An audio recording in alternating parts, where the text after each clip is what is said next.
Hi there, Carrie here. I was talking to a student over the weekend.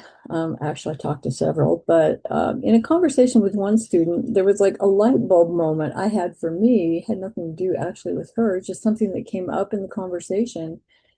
And I realized, when we start school, we don't start to get really good at passing tests because we only have a very small number of tests that we have to pass and will pass, and then we're out of school. We have a seemingly endless number of tests that we won't pass. Now, what is won't pass? That's 95, well, 94.9% or less is not going to give you a pass. And nobody sits us down and explains that to us because I don't know, perhaps if they did, we wouldn't have as many people signing up for school. It takes that tenacious, just hard-willed determination to not quit and to believe in yourself and to believe in the fact that you are getting better. You're honing your skills, even if you don't have a quantifiable way of showing that to yourself. That's faith. When you have belief in something you cannot see evidence of in front of you. So I'm sitting there talking to her about because she's an exit speed person and having that same fear that I had, like, oh my God, I'm in 200s. I'm going to be out soon. I don't know what that means. I don't know what that looks like. I have no idea where I'm going or what I'm going to do. It hits us, well, most of us, it hits us all. I'm going to talk as if it's the collective, knowing that there are outliers. There are always those who don't fit in my scheme of thinking, and that's okay. Why are you listening? Why are you here? So I was sitting there thinking, as a working reporter, what is my life like on a daily basis, compared to a student's life on a daily basis? There's the practicing, there's the showing up for the moment, for the test. There's the feeling your way through the test. There's the sometimes struggling harder than other times. Then there's the not pass, not pass, not pass, not pass, not pass. Oh, pass. 100 more not passes. Pass. And maybe sometimes you get 300 no passes and then pass, pass, pass. That's what used to happen for me. It was like, oh my God, I'm at the speed. Let's get these three tests out of the way and get to the next speed so I can feel totally incompetent again at a higher speed. But as I sat there talking to this student, soon to be working certified reporter, it occurred to me that, when I show up for jobs, yeah, I love my job like 95% of the time. I really do. And who gets to have a job like that?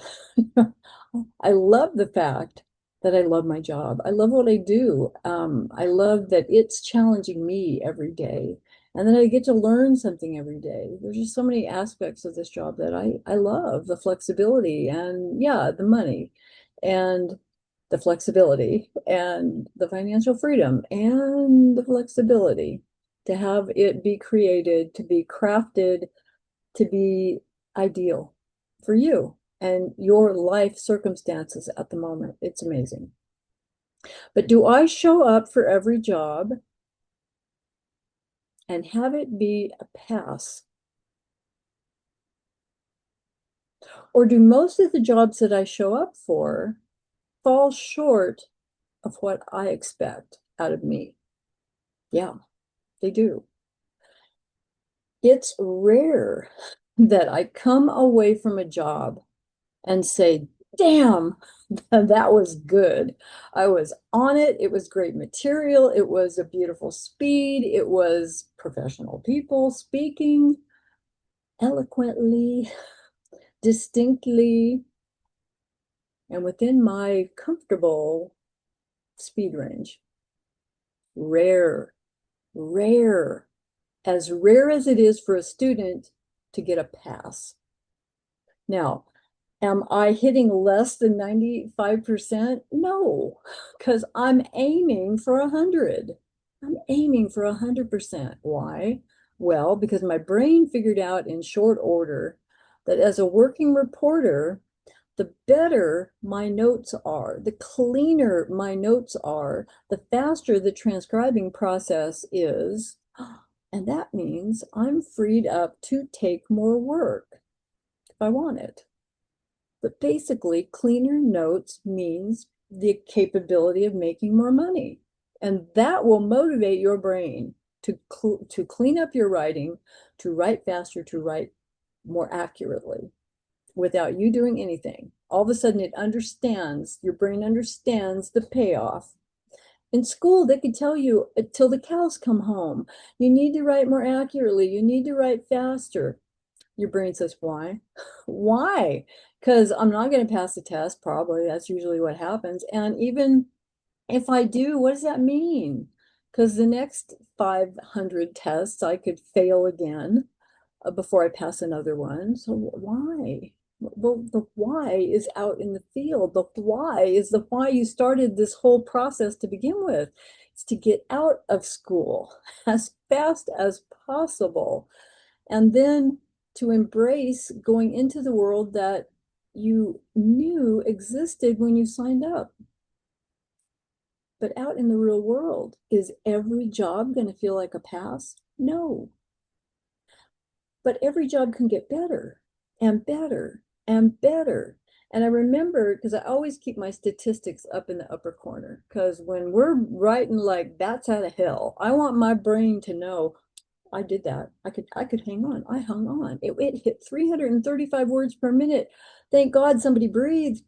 I hung on and it translated. It was amazing. I can do that. I can do that on the hardest, fastest days. And there are days when I get what I call a compromised witness. We have say, a bad internet connection, or just a witness with a horrific accent that leaves half of the words out. And God help you if it's a doctor.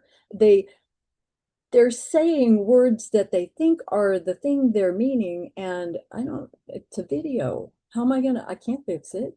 It's what they said. I'm not gonna fix it anyway, but it's what they said. So that's what they get. I am a verbatim reporter, and they get what they said. But I'm looking at those statistics, and when I'm having a great day, when I'm having oh my gosh, this could be a pass day, my untranslate rate is under 1%, way under 1%. Sometimes I'm watching it. It's like, we're at 75. We're down to 50. We're down to 26. Cool. Because the farther I get into a job, the more familiar I am with the material, the better my writing becomes. And then when we have a break, I stick all that stuff in my dictionary. So in the next session of that deposition, it's going to translate even better.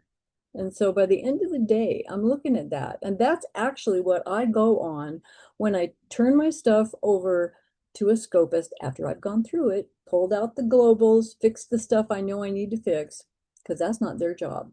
That is not their job. When I'm ready to send that to the scopist, I tell them it was over 1% on translate. It was horrific. It was a heavy accent doctor. It was faster than, I write FTF on the top of my files, faster than you fill in the word, to let them know this was not an easy job. It was fast, it was challenging. And I hit 2% on translates when it was going through the first time. Now I've cleaned a lot of it up. I've pulled out a lot of the stuff. I've checked exhibits. I've done everything I can do to make that job palatable for my scopist, because I want them there to have my back, to make that a polished, gorgeous transcript. Because I told you guys before, I am not a good proofreader. I mean, I can do it. I know what I'm looking for, but it is not where I shine. Where I shine is writing. That's what I'm good at. And so I finally found that place that fits for me. I write as brilliantly as I can, as cleanly as I can, as fast as I can. Then I clean it up, I pull out the globals, and I send that on to my scopist and then a proofreader afterwards to make sure that that transcript is exactly what I want. And then I go over it again before it goes out. It's my work product. So the purpose of this little talk was to remind you that the testing process never ends. So get over feeling like every test is a life or death situation. Because if I felt like every single job was a life or death situation, I couldn't do this. But it's not. It's just that not every job I take is going to come up to what I feel are my first pass through expectations of professionalism. Because I hold myself to a very high standard. We all do out in the field when we're out there and we're working, because we know the cleaner, the faster we write, the better our end product is going to be and the more money we'll make. So let yourself off the hook. And tests, please remember, if you weren't in school, you wouldn't be having to pass tests until you want to take a test to be certified. Isn't that a strange concept? Because there are reporters, amazing reporters, speed champions out in the field who never went to school, who never had test anxiety. They woke up every morning saying, can I do better today? Can I write faster and cleaner today than I did yesterday? That's the name of the game. Love you guys. Anybody got any comments or ideas? Please share them. Actually, I'm going to post this on YouTube. And I'm going to say that stupid thing that everybody says, please subscribe and please like this video. And if you want to make a comment, that's great. It helps the algorithms, which means I'll reach more people who are interested in this kind of material. Love you guys. Have a great day out there, and I'll talk to you again soon.